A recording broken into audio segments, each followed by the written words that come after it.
Assalamualaikum warahmatullahi wabarakatuh. Om Swastiastu, Namo Buddhaya, Salam Kebajikan, Om Santi Om. Oke, teman-teman, perkenalkan saya Aditya Maulana dari Universitas Asa Indonesia, dari Prodi Usaha Perjalanan Wisata, teman-teman, dengan NIM 231032000211. Ya, baik teman-teman, di sini saya mau mungkin mempresentasikan atau mungkin menjelaskan mengenai tugas kewirausahaan yang dimana nanti isinya terdapat tiga poin, terdapat tiga word yang berbeda dengan tugasnya masing-masing. Nanti akan saya jelaskan, maka dari itu mungkin mohon diperhatikan sedikit mengenai materi yang akan saya jelaskan atau akan saya paparkan nantinya. Baik teman-teman, di sini saya mulai dengan tugas yang pertama, yaitu adalah rekaman mengidentifikasi peluang dan pengembangan ide dalam wirausaha. Nah, di sini ada tiga aspek ya, 3 poin. Yang pertama ada area fungsi bisnisnya, yaitu fotografi tur alam Indonesia. Berikutnya ada tanggal 10 Oktober. Terus nama pelaksananya saya sendiri, Aditya Maulana. Ya, mungkin kita udah bisa mulai masuk ke tabelnya, teman-teman. Jadi di sini saya seperti yang di sini dijelaskan, area fungsi bisnisnya saya mengambil fotografi tur alam Indonesia. Berikutnya nanti ada langkah-langkah dan kriterianya, dan juga ada rekaman hasil. Nah, di sini nanti saya akan pairing mengenai fotografi tur alam Indonesia. Jadi kurang lebih saya ingin membuat perusahaan travel dengan bertema fotografi tur alam Indonesia. Nanti saya pairing dengan kriterianya dan cocok nggak sama sekiranya nanti usaha yang mau saya buat. Baik, pertama, langkah-langkah pertama yaitu identifikasi tipe-tipe ide dan konsepsi peluang berdasarkan konteks bisnis. Nah, ini yang poin pertama di kriterianya. Tipe ide-idenya yaitu diidentifikasi berdasarkan solusi-solusi yang ditawarkan. Di sini saya mencentang bagian memberi kenyamanan dan memberi manfaat kesehatan. Mungkin yang lainnya kurang pas ya, jadi saya memilih hanya 2 poin di tipe ide-idenya. Berikutnya ada konsepsi peluang dan aspek esensial atau prinsip peluang. Nah, ini saya checklist semuanya ya, karena cocok dengan usaha yang nanti akan saya buat. Di sini juga aspek esensialnya juga sama, cuma kurang satu nih, saya nggak pakai mengakar karena saya pikir kurang pas dengan tema fotografi tur alam Indonesia. Masuk ke langkah-langkah kedua, yaitu mengidentifikasi peluang berdasarkan pendekatan wirausaha.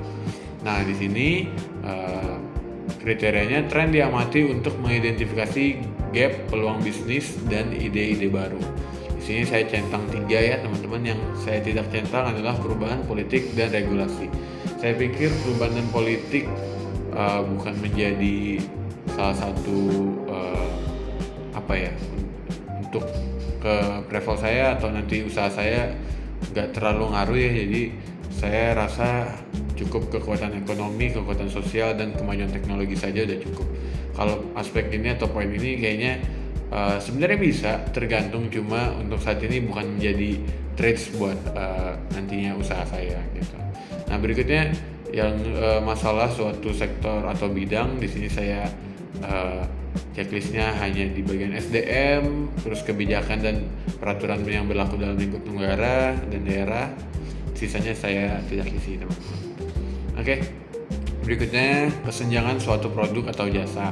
Nah, ini saya hanya isi 2 ya. Yang saya nggak isi adalah kesenjangan kualitas, karena saya pikir kesenjangan kualitas enggak ya.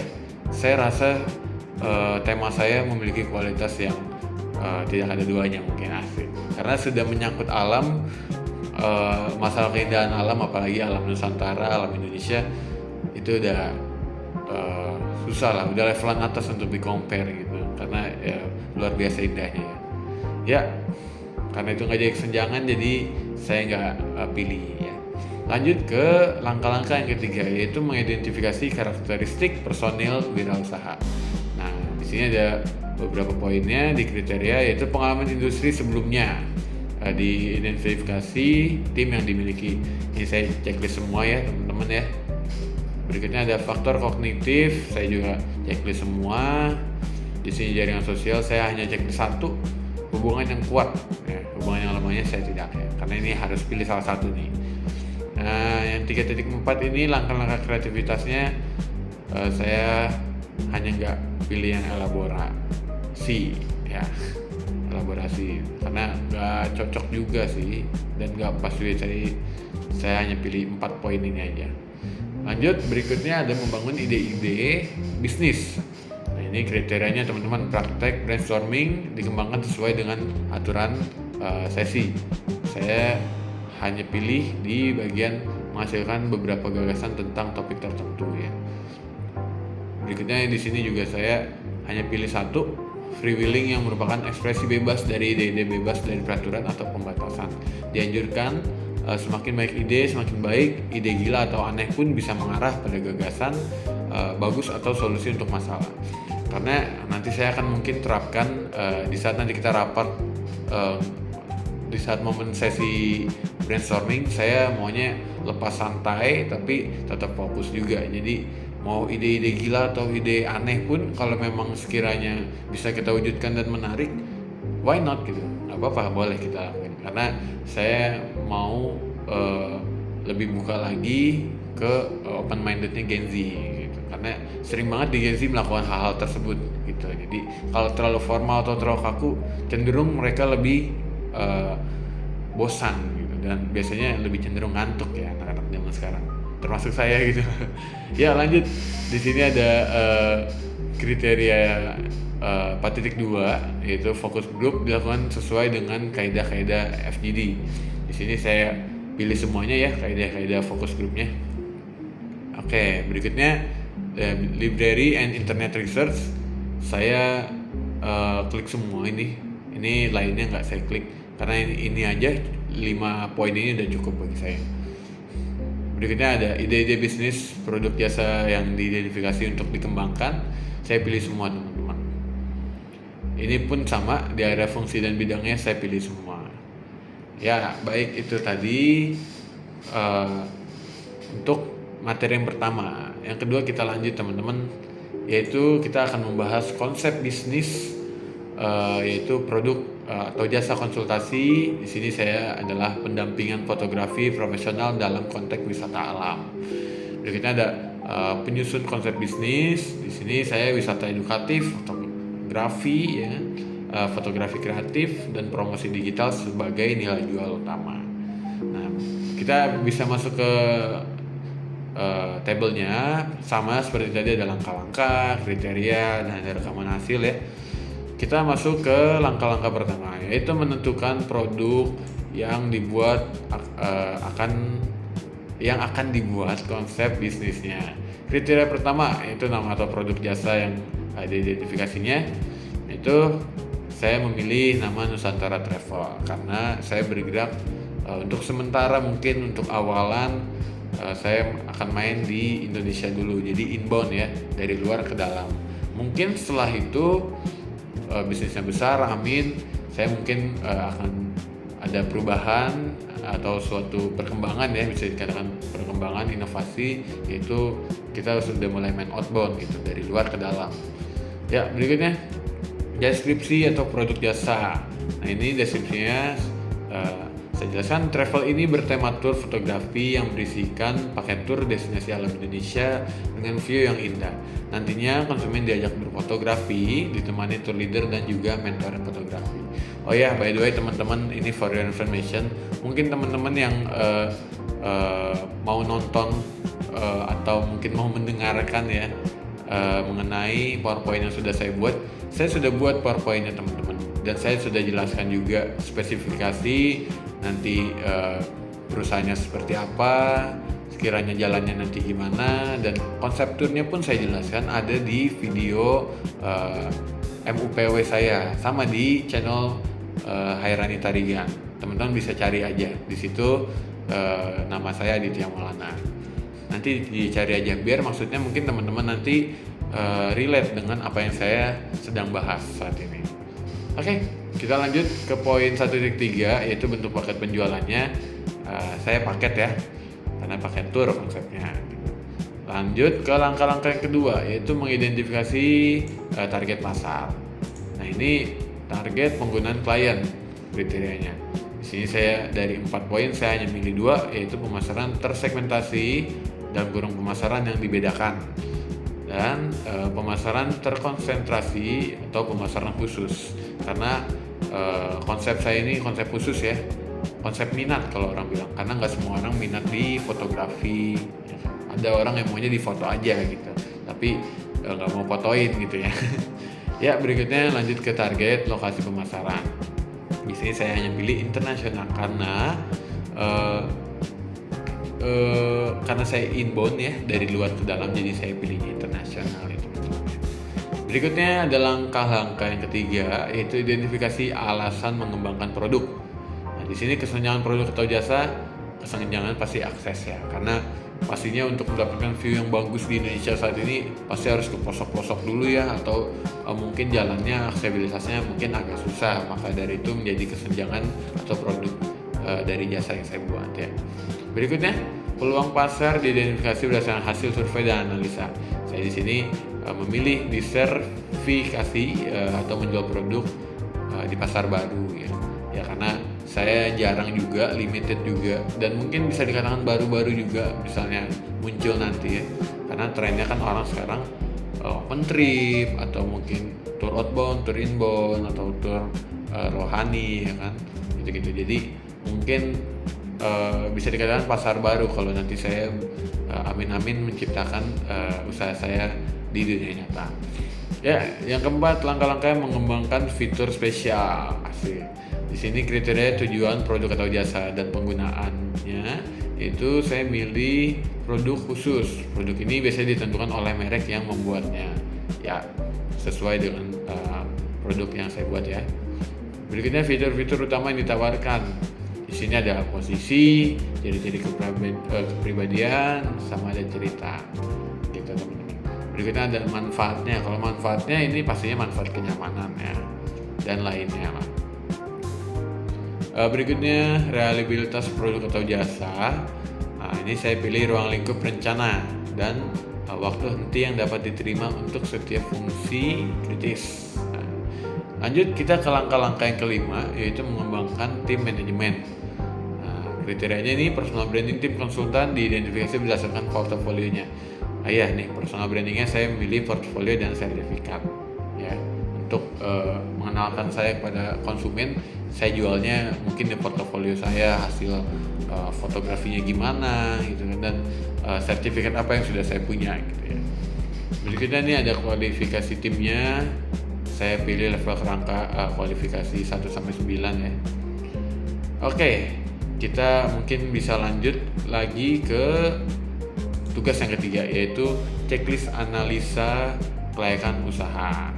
Di sini ada produk atau jasanya, sama seperti tadi, pendampingan fotografi profesional dalam konteks wisata alam.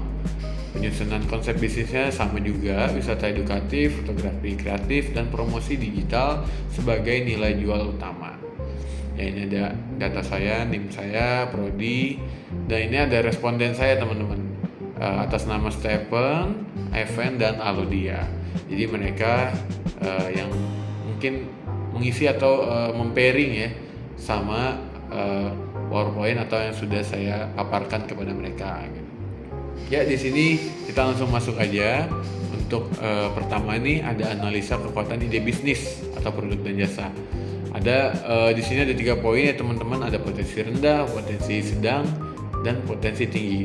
Di masing-masingnya ada skornya teman-teman. Yang paling kiri posisi rendah ini -1, ini bisa mengurangi nilai ya. Kalau potensi sedang dia nggak ngurang atau nggak nambah, kalau ini nambah 1. Di sini nanti ada totalnya. Nanti di akhir kita bakal total-totalan teman-teman ya, untuk menentukan layak atau tidaknya dari poin-poin tersebut ya. Poin pertama, ini saya dapat poin potensi tinggi. Kedua, saya juga dapat potensi tinggi. Yang ketiga juga sama, tinggi. Nah, yang keempat ini saya dapat potensi sedang teman-teman, di ketepatan waktu masuk ke pasar ya. Di sini kelima saya tinggi lagi, poin lagi buat saya, poin lagi, dan ini poin sedang lagi. Jadi total di sini ada 5. Berikutnya yang 1:1.2 permintaan produk atau jasa yang disurvei langsung atau online. Di sini saya meraih 3 potensi tinggi, dan satunya di aspek ketiganya ini saya dapat potensi sedang, yaitu di mana mereka dapat menentukan produk atau layanan untuk dijual. Ya total 2 ya. Jadi di poin pertama berarti udah 7 total. Di analisa kekuatan ide bisnis saya dapat 7 poin. Berikutnya yang kedua, kelayakan target industri. Di sini saya dapat potensi sedangnya 4 malah ya, dan 1 potensi tinggi di bagian pentingnya produk atau layanan industri pada pelanggan. Poin 2.2-nya daya tarik target pasar dan konsumen, saya dapat 4 poin, dan poin 01 yaitu daya beli pelanggan. Ya, memang ini masih menjadi kesenjangan atau mungkin kelemahan ya yang harus diperbaiki nantinya. Berikutnya ada analisa kelayakan di organisasi. Di sini saya dapat 4 dari 5 ya. Satunya potensi sedang, yaitu sejauh mana usaha baru yang diusulkan tersebut memenuhi tujuan dan aspirasi pribadi sendiri pribadi pendiri atau pendiri ya. Di sini saya dapat 4 poin. Di sininya berikutnya tuh di 3.2 saya dapat 1 poin dan 0 di aspek keduanya. Di sini total saya dapat 5 poin ya teman-teman ya. Masuk ke analisa kelayakan finansial yang keempat. Di sini saya hanya dapat 1 di 3 poin ini. Berikutnya saya dapat 2 dari poin ini, dan saya dapat 3. Nah, total di sini ada 6 ya. Ya baik, kita masuk ke potensi keseluruhan. Disinilah kita total-totalan dan bisa menentukan potensi-potensinya ya. Ya baik, di sini untuk dari poin pertama kita tadi dapat 7 poin teman-teman. Nah nanti sesuai keterangan ini juga potensi keseluruhan dari bisa berdasarkan setiap bagian. Misal 1 dibagi 0 terus dikurang 0 ya, tidak layak, atau lebih besar dari 0 sampai 2 layak. Nah 2 ke atas tuh sangat layak ya. Nah di sini nanti hasil dari nilai-nilai tadi akan dibagi 2, dan hasilnya akan menentukan dari sini. Kalau mungkin di atas 2 itu bisa kita katakan sangat layak atau layak diwujudkan ya, sesuai dengan apa yang sudah diinstruksikan di sini. Dan di sini kalau kita lihat poinnya yang kita dapat dari bagian 1 sampai 4 itu poin kita besar-besar semua teman-teman. Jadi kita bisa katakan bisa diwujudkan semua 4 part atau mungkin 5 poinnya nih setelah kita total-totalan hitung ya. Ini kita dapat nih di 5,75. Ini sangat layak banget untuk diwujudkan berarti ya. Dan ini sesuai responden, jadi tanpa paksaan, tanpa suruhan, ini berdasarkan apa yang mereka lihat dan apa yang mereka nilai. Jadi bisa kita katakan saya berhasil dalam membuat rancangan suatu usaha ya. Paling ringkasannya di sini, analisa kelayakan usaha ini sangat layak untuk diwujudkan karena seluruh poin mendapatkan predikat layak diwujudkan. Ya baik teman-teman, sekiranya itu saja mungkin yang bisa saya sampaikan.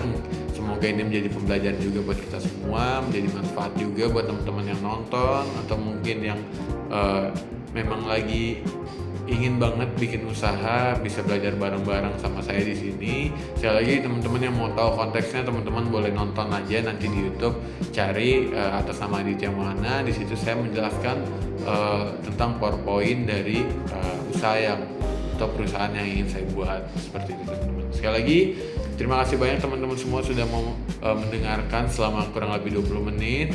Sekali lagi saya Aditya Maulana pamit undur diri. Terima kasih banget teman-teman. Saya tutup. Wassalamualaikum warahmatullahi wabarakatuh.